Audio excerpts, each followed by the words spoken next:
What's up, peoples? I hope you have. Yeah, I can't talk this morning. I'm sorry. But I hope you're having an amazing day so far and you're walking righteously with the Lord.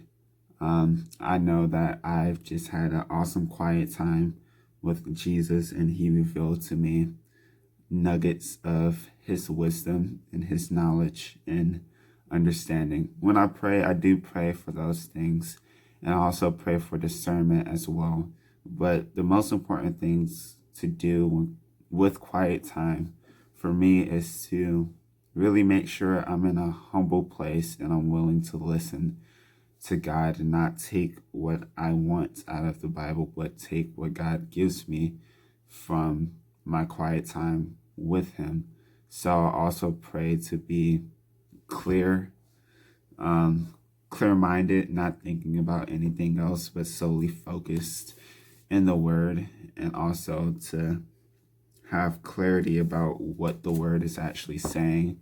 I pray for insight as well, in that I can draw applications, and also have judgments of how the conduct of the world, and things like that. Basically, how do you say it?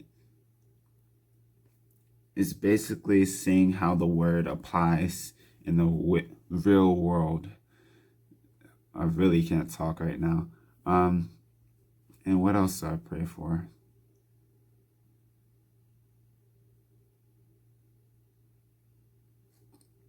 I think that's it. I pray for clarity, insight, discernment, knowledge, wisdom, and understanding. So I really want to make sure that I'm in a humble place before I read the word. So today, I'm still in Proverbs chapter 11. I read verses 12 through 15. Verses 12 and 13 are more about the heart of things, and 14 and 15 are more about refining good discernment, right? So verse 12, he who is devoid of wisdom despises his neighbor, but a man of understanding holds his peace. So that first part, he who is devoid of wisdom despises his neighbor. Why does that happen? So wisdom is having knowledge and understanding of God, but also having the experience of righteous judgment. So doing what is right. You practice what you know about God. In the lamest terms, you follow God's commandments. You walk righteously with God. So a person that doesn't do that, that isn't wise, that doesn't walk righteously, they're going to despise their neighbor. They're not going to obey God's commandments. And Jesus tells us to love our neighbors, to treat our neighbors as ourselves.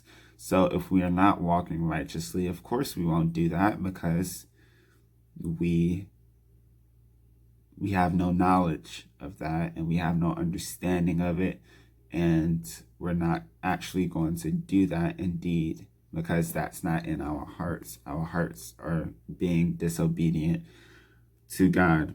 And then it says, but a man of understanding holds his peace. So why does that happen? Well, if we're being obedient to God, we're not going to be sinful and evil. And both of those things cause chaos. So indeed, we're being peaceful. But on the other side of things, well, it's on the same side, but on the deeper side of things, when we are following the Lord and we are obeying His commandments, we're abiding in God and His Spirit. And God is a spirit of peace. His Holy Spirit is a spirit of peace. That's one of the fruits of the Spirit, Galatians 5:22.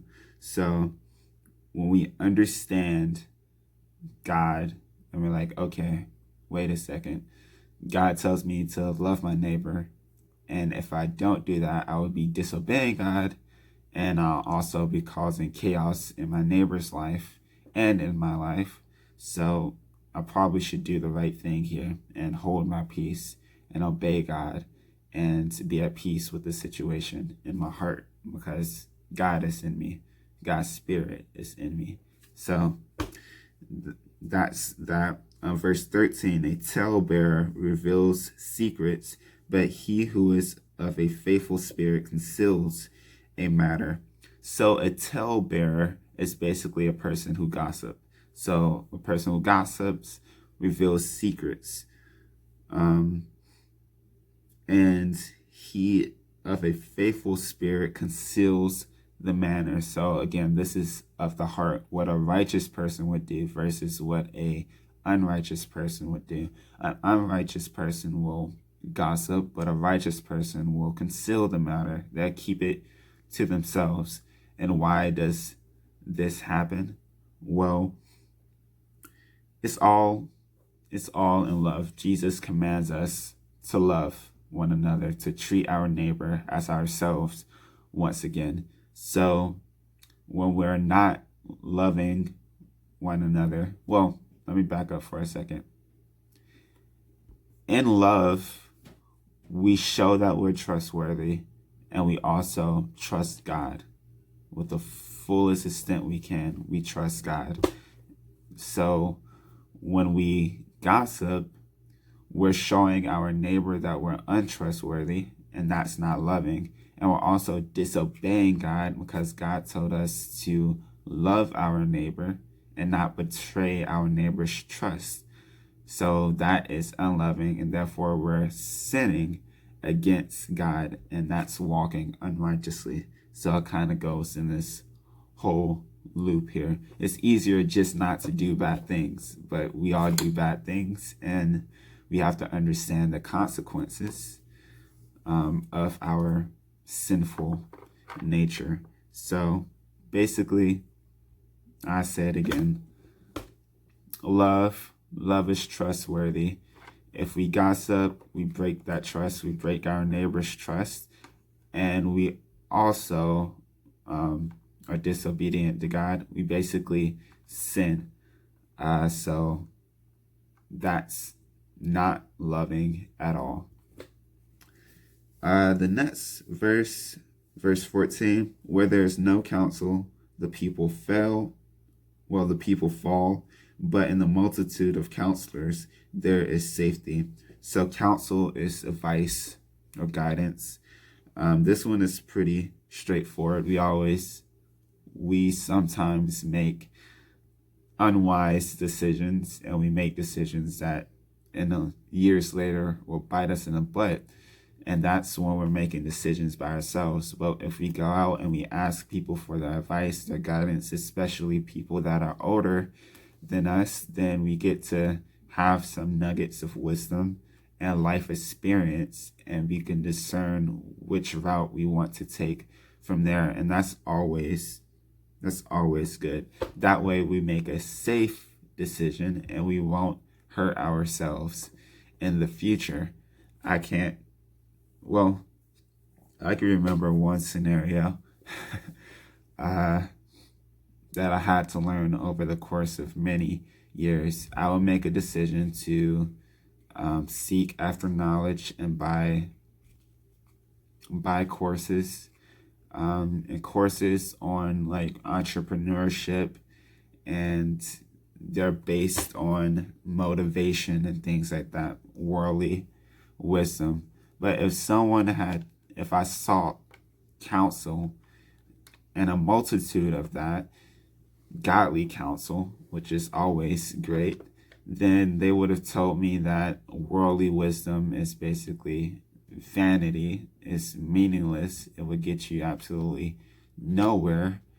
So you buying a course grounded on that will also be meaningless to you in the future. You'll get some things from it, but you won't get the things that you need. It's much better to focus in on the word and allow God to guide your paths. So just trust God.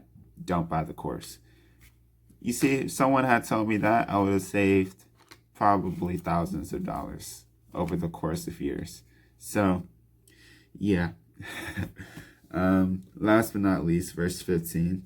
He who is surety for a stranger will suffer, but one who hates being surety is secure. So, surety is a person who takes responsibility for another person.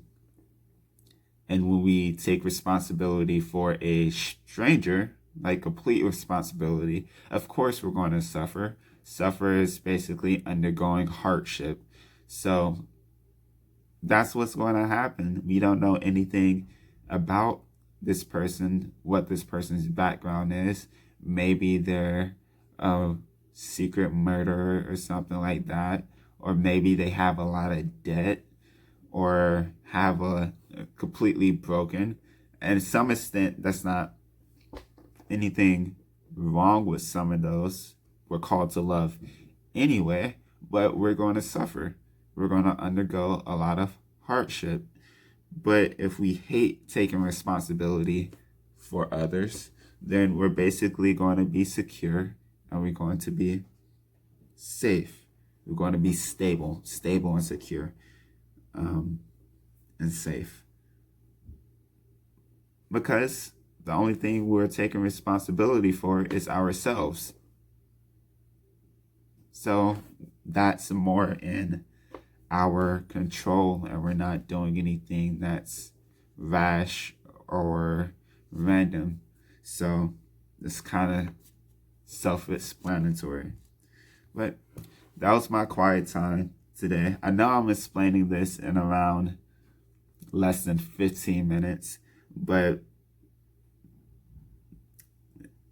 my quiet times usually take anywhere from 30 minutes to an hour because I really have to listen to what God is telling me, and I have to meditate on these verses. So it takes a lot.